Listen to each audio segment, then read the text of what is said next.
Oke, sekarang saya akan mencoba membuat ringkasan dari materi dinamika rotasi benda tegar ini ya. Nah, jadi sebetulnya semua konsep yang ada dalam dinamika rotasi ini rujukannya adalah gerak translasi atau gerak lurus ya. Jadi kalau misalnya kita bandingkan, saya bikin seperti ini gerak translasi, terus sebelah kanan ini gerak rotasi. Sebenarnya persamaan-persamaan ini adalah turunan-turunan atau konsep-konsep yang diambil juga dari gerak translasi ini. Contohnya, di dalam gerak translasi mengenal yang namanya konsep gaya atau F, yaitu adalah penyebab dari benda bergerak. Kalau benda dalam keadaan diam tidak diberikan gaya apapun, dia tetap diam. Ataupun ketika benda sudah bergerak, tapi kita nggak berikan gaya apapun, tidak kita hentikan, maka benda tersebut juga akan terus bergerak. Dalam gerak rotasi, gaya ini dikenal dengan istilah momen gaya. Ya, jadi sama ini konsepnya. Kalau sebuah eh, baut tidak dikasih momen gaya, maka baut itu tidak akan mungkin berputar. Jadi kira-kira seperti itu. Nah, kemudian di dalam gerak translasi mengenal konsep yang namanya massa ya, atau tingkat kesukaran sebuah benda untuk digerakkan. Semakin besar massa, maka benda tersebut akan semakin susah untuk kita gerakan. Semakin kecil nilai massanya dia, mungkin akan semakin mudah. Kita selentik misalnya gitu, dia akan bisa langsung melesat. Nah, di dalam gerak rotasi juga mengenal konsep massa, hanya saja konsep massanya menjadi yang namanya momen inersia ya, yaitu tingkat kesukaran sebuah benda untuk melakukan gerak rotasi. Tingkat kesukaran.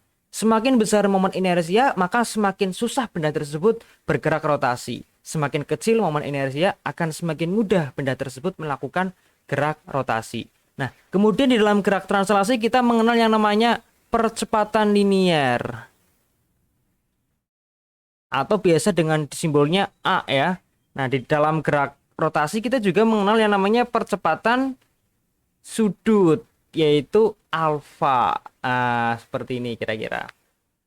Percepatan linier artinya percepatan dalam garis lurus, percepatan sudut artinya percepatan dalam lintasan berupa lingkaran. Nah, kemudian di dalam gerak translasi kita mengenal yang namanya energi kinetik, di mana nilainya adalah setengah mv kuadrat. Nah, di dalam gerak rotasi kita juga mengenal energi kinetik. Energi kinetiknya adalah energi kinetik rotasi yang nilainya adalah setengah I omega kuadrat. Nah, jadi konsepnya sama ya. Kemudian di dalam gerak translasi kita mengenal hukum kekekalan energi juga. Di gerak rotasi juga sama.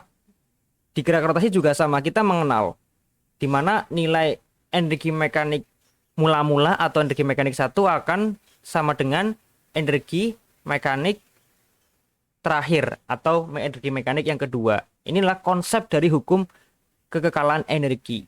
Di gerak translasi kita mengenal yang namanya momentum atau P. Di gerak rotasi kita juga mengenal yang namanya momentum sudut atau simbolnya adalah L ya.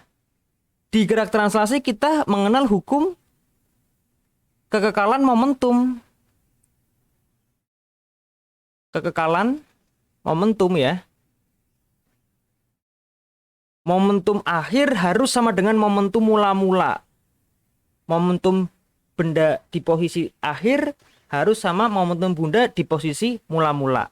Nah, di gerak rotasi pun juga sama. Kita mengenal hukum kekekalan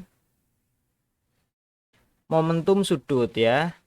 Momentum sudut. Nah, jadi sekali lagi apa yang kita pelajari di gerak eh, rotasi ini, konsep-konsepnya adalah diambil dari gerak translasi juga. Jadi kalau kamu udah bisa memahami ini, saya kira mudah ketika kamu mempelajari gerak rotasi ini. Karena besaran-besarannya adalah sama sebenarnya. Konsepnya diambil dari gerak translasi. Demikian video saya tentang dinamika rotasi benda tegar. Untuk latihan-latihan soal sudah saya sediakan di aktivitas buku ya. Sekian, terima kasih.